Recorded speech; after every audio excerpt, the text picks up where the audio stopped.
Hi കൂട്ടുകാരെ, എല്ലാവർക്കും caramel കിച്ചണിലേക്ക് സ്വാഗതം. ഇന്ന് നമുക്ക് കറി വെക്കാൻ കിട്ടിയിരുന്ന കൊഴുവയാണ് കേട്ടോ. ഇന്ന് കൊഴുവയാണെന്ന് റെഡിയാക്കിയില്ല. അവർ റെഡിയാക്കി തന്നാണെങ്കിലും നമുക്കൊരു തൃപ്തിയില്ലല്ലോ.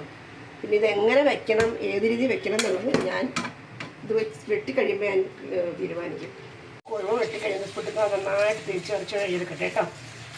കൊഴുവൊക്കെ ക്ലീൻ ചെയ്ത് കഴിഞ്ഞാൽ കൊഴുവ മാങ്ങ ഇട്ടാണ് ഞാൻ വെക്കാൻ പോകുന്നത് കേട്ടോ. അതേപോലെ വേണ്ട മാങ്ങ, ഇഞ്ചി, പച്ചമുളക്.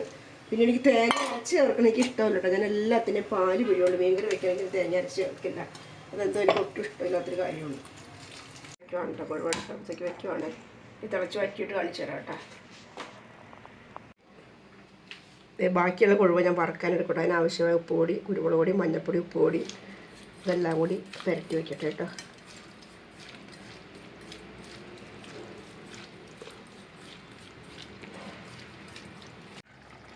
അപ്പോൾ അതേ കറിയൊക്കെ നന്നായിട്ട് വെന്ത് വന്നിട്ടുണ്ട്. ഇതേറ്റ് അല്പം പച്ചയുള്ളി ചതച്ചിട്ടിട്ട് അതിനകത്തേക്ക് ഇട്ട് കൊടുക്കുക.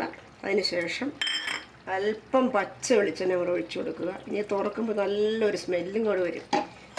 ഇനി അതവിടെ ഇരിക്കട്ടെ കേട്ടോ. ഓക്കെ,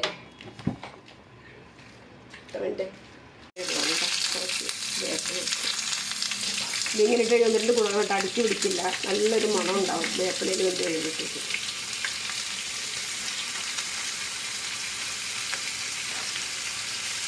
കൊഴുവയൊക്കെ വറുത്തു, എല്ലാം റെഡിയായി. അപ്പോൾ നല്ല ചൂടുണ്ട് കേട്ടോ. എൻ്റെ കൈ പൊള്ളിയാവോ ദൈവമേ, നല്ല ചൂടാണേ. ഓഫ് ചെയ്ത് വെച്ച് എടുത്ത് അപ്പം തന്നെ എടുക്കണം. ഈ എണ്ണയെല്ലാം കൂടെ പോട്ടെ.